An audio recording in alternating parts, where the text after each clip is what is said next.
గణేశాయ నమః, గాయత్రీదేవ్య నమః, మహాసరస్వతి నమః, మాతాపితృభ్యో నమః. ముందుగా ప్రేక్షక వీక్షణ మహాశైలందరికీ నమస్కారం.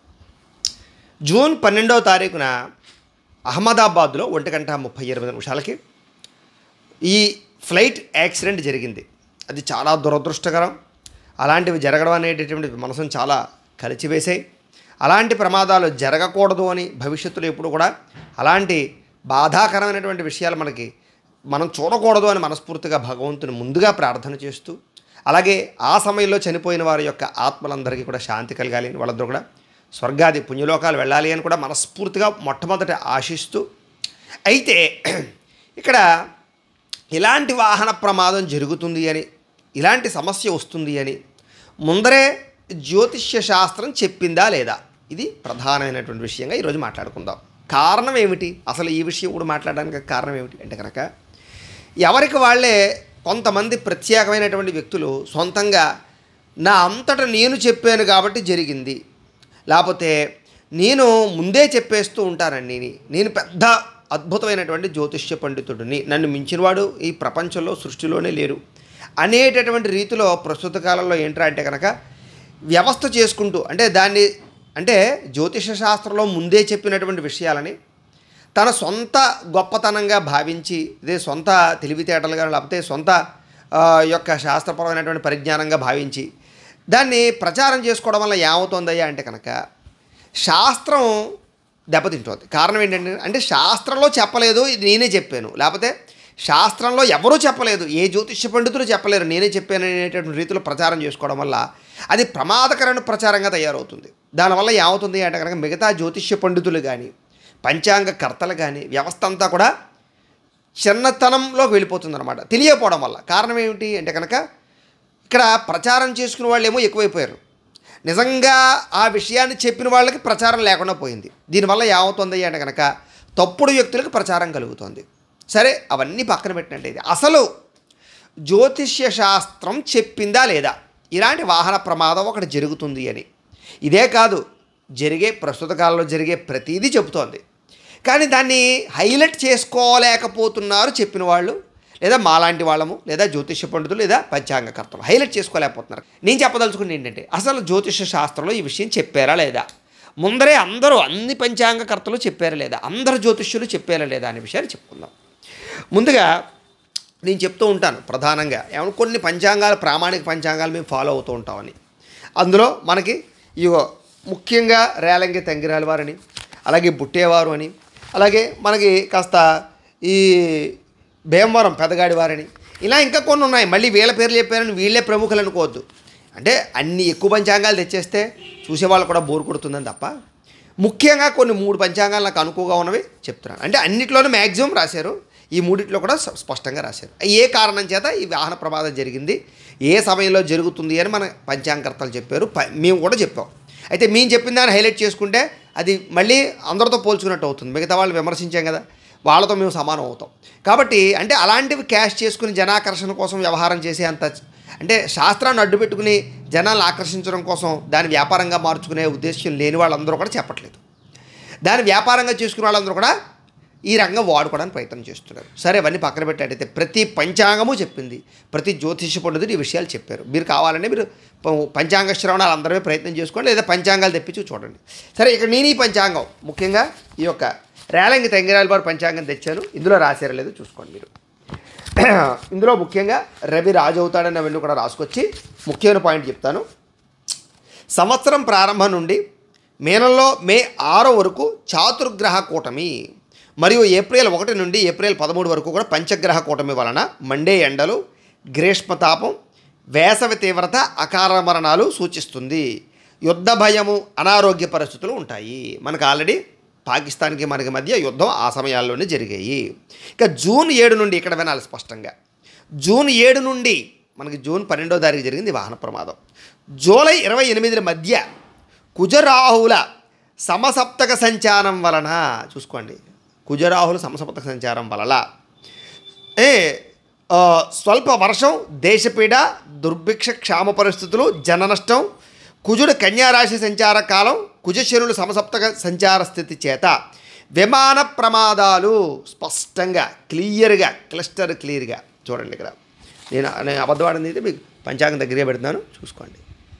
లేదా మీకు రేలంగి తెంగరాల వారి పంచాంగం దొరికితే మీరు చక్కగా 25వ పేజీని చూసుకోండి. 25వ పేజీలో 3వ పేరాలో క్లియర్గా రాశారు.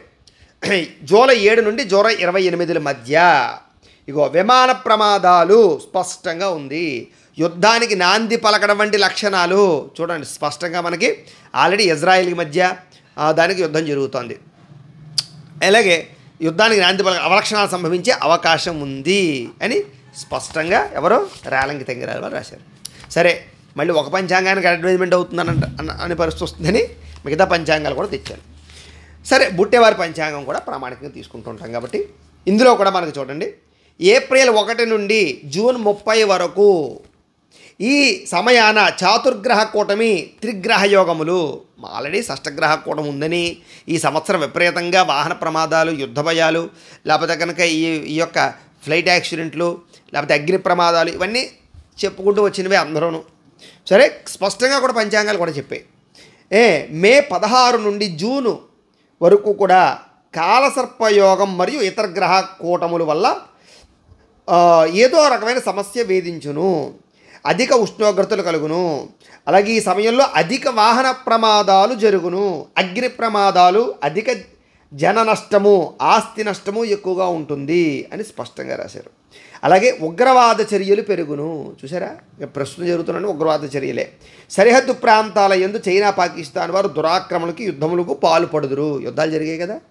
అలాగే మన సైన్యం చాకచక్యంగా యుద్ధ వ్యూహాలతో త్రిప్పికొట్టి అంతర్జాతీయ వేదికల యందు విజయం సాధించెదరు. ఏది చెప్పారో అది ఎగ్జాక్ట్గా జరిగింది, అవునా కదా. మన సైన్యం దానికి తగ్గ రీతిలో పర్ఫెక్ట్గా తిప్పికొట్టి ఏంటి అంతర్జాతీయంగా మేము దేన్నైనా ఎదుర్కోగలం అనేటువంటి విషయాలు చెప్పారు. ఈ పంచాంగం ఎప్పుడు రాశారు? యుద్ధం జరిగాక రాశారా? అసలు ఈ పంచాంగం ప్రింట్ అయిందే క్రితం సంవత్సరమే వచ్చేసింది. ఈ పంచాంగం మాకు ఎప్పుడో నవంబర్, డిసెంబర్లోనే వచ్చేసింది, అక్టోబర్లోనే వచ్చేసింది. అంటే సంవత్సరం క్రితం రాసిన పంచాంగంలో జరిగిన ఎగ్జాక్ట్ నెలతో సహా జూన్ 30 వరకు అని రాసిన విషయం జూన్ 30 లోపు జరిగిందా లేదా? ఏప్రిల్ నుంచి. అలాగే బంగారం, వెండి మొదలగు రోహాల ధర పెరుగును, మొన్నటిదాకా తగ్గిపోతుంది అని పెద్ద పెద్ద అనాలిసిస్టులు చెప్పేశారు. కానీ 1,00,000 దాటిపోయిందా లేదా ఈ సమయంలో, ముఖ్యంగా ఈ పర్టికులర్ సమయంలో. అంచేత ఇవన్నీ కూడా ఇంకొక విషయం, మృగశిర కార్తె విశాఖ నక్షత్రంలో ప్రారంభం అవడం వలన నైరుతి పవనాలు సకాలంలో ప్రవేశించును, కానీ వర్షాలు కురియుట ఆలస్యమవును. చూడండి, మనకు ఆల్రెడీ ఋతుపవనాలు వచ్చేసేయని మొత్తం టీవీ ఛానల్ అన్నీ కూడా వచ్చేసి ఇంకా వర్షాలు పడిపోతాయని చెప్పేశారు. ముందుగా వర్షాలు వచ్చేస్తాయి, జూన్ నెలలో మొట్టమొదటి వారంలోనే వర్షాలు వచ్చేస్తాయని. కానీ పంచాంగం ఏం రాసింది? నైరుతి పవనాలు తొందరగా వచ్చేస్తాయి కానీ వర్షాలు ఆలస్యం అవును. చూసారా, ఏది వర్షాలు పడట్లేదు, మనకి పడాల్సిన సమయంలో పడట్లేదు, ఆలస్యం అవుతుంది. పంచాంగంలో ఏదైతే రాశారో అవే జరిగి ఇంకా క్లియర్గా క్లిస్టర్గా కొన్ని విషయాలు ఉన్నాయి. ముస్లిం దేశాల యందు బాంబు పేలుళ్ళు జరిగి జన నష్టం కలియును. ముస్లిం దేశాలు అంటే ఏంటి? ఇప్పుడు ఇజ్రాయెల్, ఇరాక్ అవన్నీ కూడా. ఇజ్రాయెల్ ఇదేదైతే ఇరాన్ అనేటటువంటిది ముస్లిం దేశం కదా ఇప్పుడు జరుగుతున్నటువంటిది. అంచేత అక్కడ జన నష్టం కలియును. 200 మంది చచ్చిపోయారని వార్తలు వింటున్నాం కదా మనం. పశ్చిమాసియా దేశాల యందు యుద్ధ వాతావరణం ఉంటుంది. పశ్చిమాసియా దేశాలే కదా అవన్నీ కూడాను. యుద్ధ వాతావరణం ఇప్పుడు ఆల్రెడీ యుద్ధాలు జరుగుతున్నాయి కదా బేభత్సంగాను. గాజా మధ్య, రష్యా మధ్య, ఈ రెండు యుక్రెయిన్ దీని మధ్య కూడాను, ఇజ్రాయెల్ మధ్య కూడాను. అంచేత ప్రస్తుత కాలంలో జరిగేటటువంటి ప్రతి విషయము పంచాంగాలు స్పష్టంగా పోనీ ఈ రెండే అనుకుంటే ఇంకొకటి నేను ఇందాక చెప్పినట్టుగా పెద్దగాడి వారి పంచాంగం. ఇందులో కూడా అష్టమాధిపతి యొగు బుధుడు నీచము యందుండుచే ప్రజల ఆయుర్దాయము తగ్గును, మరణాల రేటు పెరుగును. ప్రపంచవ్యాప్తంగా ఇది క్లియర్, ఇది అసలు విషయం సబ్జెక్టు. ప్రపంచవ్యాప్తంగా రైలు, రోడ్డు, విమాన, నౌక ప్రమాదములు కలుగును. అర్థమైందా మీకు?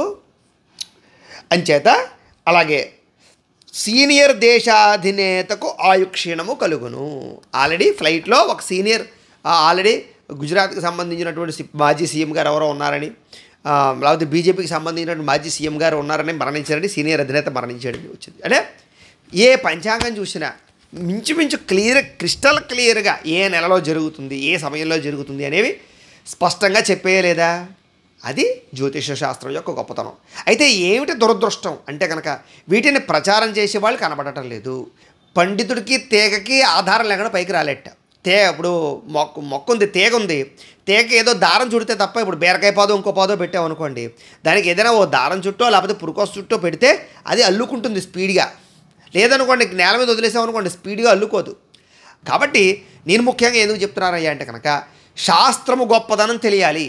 శాస్త్రంలో పండితులందరూ గొప్పవాళ్ళు, పంచాంగకర్తలు చెప్పారు. శాస్త్రంలో ఉండే ప్రతి వ్యక్తిలోనూ కూడా ఈ సబ్జెక్ట్ ఉంది అనే విషయం ఒక్కడిదే ఇది గొప్పతనం కాదు, ఒక్కళ్ళే ఇది చెప్పేసిన విషయం ఏం కాదు, ప్రతి ఒక్కళ్ళు తెలుసుకున్న విషయమే. అలాగే మన హైందవ సంస్కృతిలో సనాతన ధర్మంలో ఉండేటటువంటి పంచాంగం అంటే ముఖ్యంగా భవిష్యత్తుని తెలిపే భవిష్యత్ దర్శిని. ఇది భవిష్యత్తుని చెప్పగలగడం ఎంత స్పష్టంగా చెప్పగలుగుతోంది గోచార పరిస్థితులు, దేశకాల పరిస్థితులు అంటే కనుక ఇంత క్లియర్గా ఉంటుంది. కాబట్టి దీని మీద చాలామంది అపవాదులు చెప్తూ ఉంటారు. ఎంతమంది చెప్పినా కూడా ఎప్పటికైనా సరే నిజం నెగ్గుతుంది. అలాగే శాస్త్రము నిజము, సత్యము సత్యానికి ఏదో మబ్బు రావచ్చేమో తప్ప, సూర్యుడికి మబ్బు రావచ్చేమో తప్ప సత్యానికి ఏదో కొంతకాలం ఏదైనా కొంతమంది దుర్మార్గుల చేత లేకపోతే కొంతమంది నాస్తికుల చేత కొంతమంది మతపరమైనటువంటి వ్యవస్థ పాడు చేద్దాం అనుకున్న వాళ్ళ చేత ఇబ్బంది కలగచ్చేమో తప్ప శాస్త్రం ఎప్పుడూ, సత్యం ఎప్పుడూ నెగ్గుతూనే ఉంటుంది, శాస్త్రం ఎప్పుడూ నెగ్గుతూనే ఉంటుంది. అలాగే పంచాంగాలు రాసిన నిజం జరిగాయి. సరే, ఒకటి మాత్రం గుర్తుపెట్టుకోండి, కొన్ని ప్రమాదాలు జరగకపోవడానికి గల కారణాలు ఉంటాయి. కారణం ఏంటి అంటే మన సనాతన ధర్మంలో జరిగే యజ్ఞయాగాది క్రతువులు ఎందుకు చేస్తారంటే గోచారంలో జరిగే ప్రమాదాలు జరగకూడదు అని ఎంతోమంది యజ్ఞాలు యాగాలు చేస్తున్న వాళ్ళు ఉన్నారు. అలాంటి వాళ్ళు చేసిన కార్యక్రమాల చేత కూడా చాలా రకాల ప్రమాదాలు ఆగుతాయి. ఆగే కదా అని శాస్త్రం చెప్పింది జరగలేదన్నా కూడా లేదు.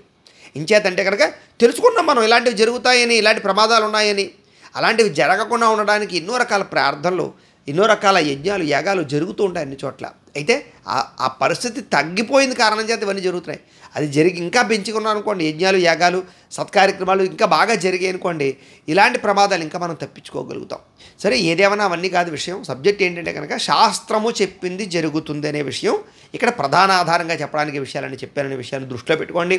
కాబట్టి శాస్త్రాన్ని ఎవరూ అవహేళన చేయకండి. చెప్పేవాళ్ళలో దోషం ఉండొచ్చు తప్ప శాస్త్రంలో దోషం ఉండదు అనే విషయం ఖచ్చితంగా మాత్రం గుర్తుపెట్టుకొని ప్రత్యేకంగా ప్రేక్షకులందరికీ ముఖ్యంగా తెలియజేస్తూ భవిష్యత్తులో ఇంకా అనేక రకాల మంచి విషయాలు, ఇలాంటి విషయాలన్నీ కూడా తెలుసుకునే ప్రయత్నం చేద్దాం. స్వస్తి.